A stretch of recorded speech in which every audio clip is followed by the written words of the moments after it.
JMC 6000 here underneath the 2025 Ford Explorer. I don't have a lift, so this is the best I can do with a jack and a jack stand. But what I want to talk about lies underneath the Ford Explorer, not the overall construction or anything, but what I want to refer to here in the JMC garage this morning. Well, actually, you're going to see this in the evening. So this evening is going to be this gem right here. This is the Ford 10R60 transmission, and for 2025, Ford has made some tweaks to the 10R60 transmission. So what I wanted to go over today is some of the things I've come to realize and find out over the course of driving a little over 3,000 miles in about a month. My kind of likes, my dislikes, and my overall observations of the 10R60 that is mated to the 2.3 liter MPC EcoBoost. So number one, let's go over my observations out of 30,000 miles of driving. So one of the things that Ford wants to tout with this new refresh on the Explorer, as you can see, the transfer case is right here.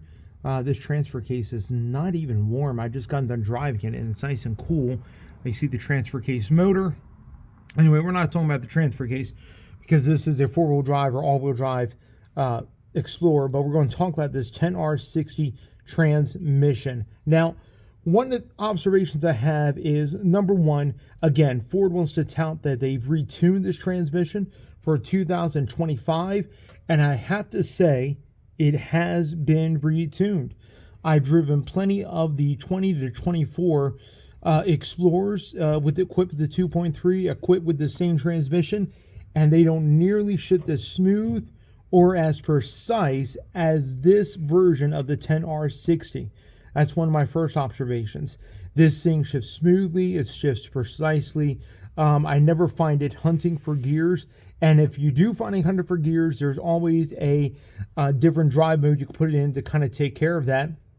But I really do enjoy how Ford has calibrated this particular transmission. Another observation is, as you can see, this is the oil cooler, or the transmission oil cooler. I'm going to put my light right around there, as you can see it right here. Now, this is a liquid-to-liquid cooler. Most transmission coolers, they use a liquid to air, but in Ford's case, they actually have coolant going to this cooler here, and then there's transition fluid that flows in on one side, comes out the other side, and they exchange temperatures, and that's how you operate the transmission cooler. So it's actually done by engine coolant temperature. So that is another thing I wanted to make mention. And this seems to be a nice unit. I can monitor temperatures in my gauge cluster of the transmission. I've never seen it overheat. And this is after mountain driving. I've seen it work pretty well. So another observation I wanted to make, let me do my spotlight here. And what I want to also go through is with this cooler, you can see that this transmission is pretty much open underneath, which I absolutely love because it makes for easy serviceability. I can see all the bolts for the transmission pan. We are going to make an observation about the pan, but I can see all the bolts for the transmission pan. It's very easy to get to. It's very easy to take down and drop. And I will tell you my service intervals that I'm going to do for this transmission towards the end of the video. So you want to make sure you stay tuned for that. But as you can see, everything is easy to get to. I don't have to worry about messing with the exhaust. I don't have to worry about messing with the cooler. I can easily drop this pan and exchange the fluid and the filter when the time comes when I need to do that. And I really appreciate how easy everything is to get to underneath this Explorer. Another observation I'm going to make mention right now is that the transmission pan, as you can tell, is plastic. Now, it's not a cheap plastic, but it is plastic.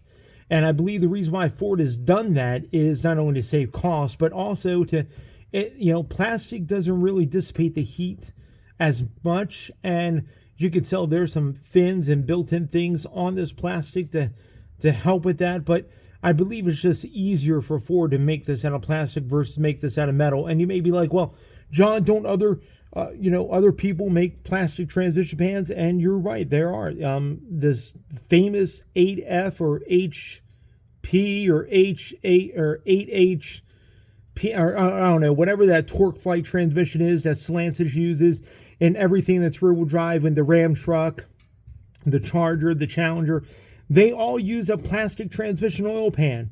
And that's that famous ZF design transmission.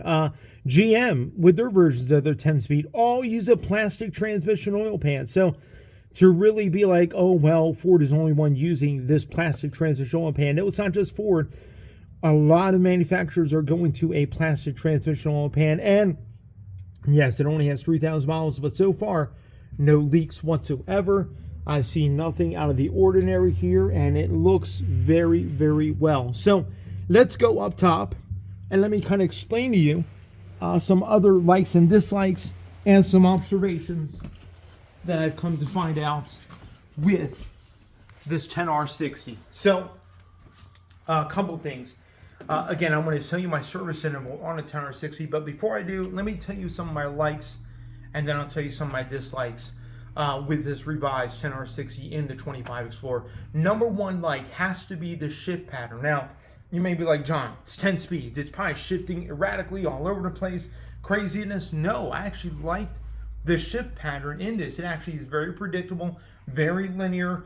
You can tell when it's about ready to shift one after another. It's not like doing crazy shifting all over the place or anything like that. It actually works very, very well. And I love how, for example, when you accelerate on the highway, it keeps the 2.3 in the meat of its power band, where it's like, whoa, whoa, whoa, whoa. And before you know it, you're on the highway and you're doing like 75, 80 miles an hour, and you're not even barely on the gas. It's amazing how well it works. And what I like is that second like I have is adaptive. So over the course of a little over 3,000, I've got about 3,400 miles on this thing. And over the course of that month I've been driving it, over the course of 3,400 miles, it's actually learned what I like and what I dislike. One of the prime examples that if I'm coming off the highway and I go down a steep grade or a steep exit ramp or something like that, it'll actually start to downshift. And I didn't put it in different mode. This driving in normal mode, it'll actually start to downshift for me, especially if I'm coming to a very fast stop. It'll start to downshift a few gears. I'm like, man, that's awesome. I didn't have to, it's learned my patterns on how I like things and how I want the transmission to behave. And it's actually adapted to that. And I know a lot of transmissions, the modern transmissions, do have adaptive shift learning patterns and programs that they go through. And I think it's really cool that it's adapted to how I drive, how I like to drive, what gear I want to be in at maybe a certain speed or a certain RPM, or if I'm going up an incline, it doesn't hunt for gears. It actually stay in one gear as I'm going up this incline until it levels out. So, I mean, I've been in vehicles. I've been in even newer vehicles that constantly, especially if you're doing mountain driving and you're going up a mountain pass, whereas you're traveling up and you want to stay at a certain speed, it'll constantly go, whoa, whoa, and constantly upshift, downshift, and it gets so annoying. This transmission, at least with this programming, does not do that. And a part of it has to do with the torque of the 2.3, but the shift logic has really learned that I don't like that. I don't like it constantly upshifting, downshifting, and I'll either change it in sport mode, or if I leave it in normal, it usually picks a gear and it stays in that gear, especially as I'm going up a hill or up a mountain pass. So that's another thing. And then my final like for this transmission has to be how smooth it is. You would think, now there's been early reports of the 10R80 transmission or the 10R60 transmission having very rough shifting, whether it be rough upshifting or whether it be rough downshifting. I haven't found out or haven't really realized any of that with this transmission. It's actually been really smooth on how it upshifts, downshifts, and all those things. And it's been pretty fun. I didn't think I would enjoy a 10-speed, but I really have enjoyed this 10-speed transmission. Now, let me give you some of my dislikes. It's not all rosy, but there are some dislikes. The first dislike I have of this transmission has to be the non-ease of serviceability. And what I mean by that is, yes, I love how easy access it is to get to the pan, but I would love the drain plug on the bottom of it. I mean, come on. And none of the manufacturers do this. I don't see Stellantis doing this on their 8-speed automatics equipped in the in the Charger, Challenger, Dakota, or not Dakota, but in the Ram, in any of their vehicles that use the 8-speed automatic. They don't have a drain pan, or they don't have a drain plug. GM doesn't use a drain plug. None of the manufacturers. Why can't you give us a drain plug on the automatic? Please, manufacturers, I shouldn't have to drop the pan to take out all the fluid out of the bottom. There should be a drain plug on the bottom. I wish there was a drain plug. And second dislike is there's no dipstick. Well, let me take that back. There is a dipstick, but it's short, and I have to get to it on the other side of the transmission. It's got kind of buried right on the corner of the cooler, so I have to reach around the transmission cooler in order to reach this dipstick, unscrew it while it's running in order to check the fluid. So I actually need, it actually needs to be on the ground, needs to be running, needs to be level. I mean, personally, unless I have a lift, there's no way for me to check the fluid unless I have a lift. And when it comes time to do the transmission fluid change, I have to use some kind of lift. I can't do it in my garage because I have no way of checking the fluid and make sure it's at the correct level unless the vehicle's running. It's got to be level. It's kind of annoying because I don't have a dipstick that reaches all the way up to the engine compartment. So I would love a dipstick. And then final dislike of the transmission has to be there are times where you can catch it off guard. And I think this is with any modern transmission, but with this 10-speed, there are times where it doesn't know what gear it wants to be in. Like it gets almost confused, like, should we be in third or should we be in fourth? We're not sure. Okay, we're going to pick fourth. And it gets like semi-confused, especially if I'm coming to a stop sign, but I don't fully stop. And I continue, or not stop sign, let me rephrase that. If I'm coming to a stop light and I'm going to make a right, and I don't fully come to a stop because traffic is clear, I'm just going to continue. I get back on the gas, and it's like, we don't know what gear we're going to be in, but we're going to choose a gear that may seem right for you. And it's like, okay. And it's like, it gets tripped up just a little bit. I've only had this happen a few times. But yeah, it can get confused. It can get tripped up, especially in those moments where we're going to continue downshift because we're expecting you to stop. Oh, you're not stopping. You got us confused now. We don't know what to do. And the transmitter's like, hold on. You're not stopping, and we got to choose a gear right now. And we don't know what gear to be in. So it kind of gets confused. But other than that, I really have enjoyed this transmission. Now, final thing, and how I want to end this video here in the garage, is to talk about service intervals. Now, there's going to be all different kinds of things you can read on the internet, videos on YouTube on when to service Ford's 10R transmission, whether it be the 80, the 60, it doesn't matter, even the 140 found in the Super Duty. And there's going to be different schools of thought of when to change, depending on your driving style, depending on how you drive. If you're mostly highway, you're mostly city, how much time do you spend in traffic, all those things. So for me personally, I'm going to actually change this transmission fluid, and many people may not agree with me, and that's all right. I'm not going to follow Ford's recommendation and say it's filled for life. That's definitely, I'm not going to do that. But at the same time, I'm not going to change it at 30,000 miles.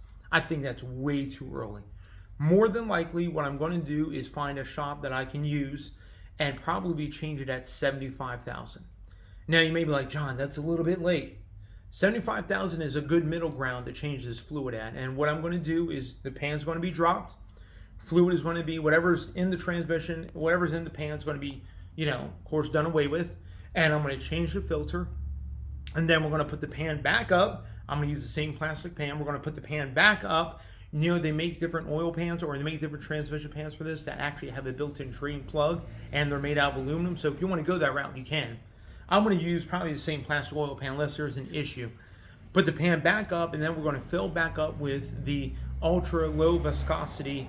I forget what Mercon fluid it is now, but I think it's called UV. Anyway, we're going to fill back up the fluid, and then while it's on the lift, we're going to get it running, make sure it's at the right temperature, make sure it's at the right level, all those things. But more than likely, that's going to happen for me and for this Explorer at 75,000 miles. So that gives me about 2.5 years at my driving style. I'll put about 30,000, 36,000 miles a year on a vehicle with as much trips as I do and everything. It's a lot of miles on a year, but so I would say in about 2.5 years roughly, we're probably going to be dropping this pan and exchanging the fluid and then replacing the filter at the same time. So again, that may be too long for some and that may be too short for others. I know if you speak to different people online, they're like, well, you shouldn't have to change the fluid at all. And you speak to different people online, well, you should be changing at 30, at 40, maybe even 50. I get it. I understand that. You do you. But for me, we're going to do it at 75,000. And this transmission has been proven. I mean, it's been out since, what, 2018? Yes, Ford had a rough go, especially with their programming.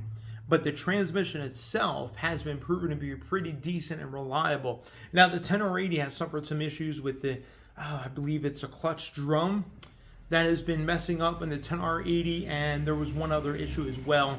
And I know the early issues with the 10R60 have been the oil cooler, especially on the Explorers, but they caught that early on, they fixed that. So I'm going to keep my eye on this and make sure that everything goes well. But as of right now, service interval for what I'm going to do for this transmission is going to be at 75,000. Now, if I was towing a lot, I usually do mountain passes and driving, all that, usually once a month, if not twice a month. I don't do it every week, and maybe if I was doing it every week, I may think about maybe changing the oil or changing the transmission fluid a little bit earlier, or if I was doing a lot of towing. But I do a lot of highway driving with this, which usually at one set speed, transmissions at one gear. There's not a lot of shifting, a lot of heat being built up, so I don't have to worry about a lot of that. Like if I was doing a lot of city driving or something like that, maybe I'd consider going a little bit less with my intervals. But I believe 75,000 is going to be the best way for that to happen. And I want to take you guys on that journey when that does happen. Anyway, thank you. If you have any questions, comments, like, comment, subscribe, hit the bell notification. I upload every single, twice a week on Wednesday mornings and on Saturday afternoons with the JMC Garage Talk channel. You guys be blessed, and we'll catch you on the next one.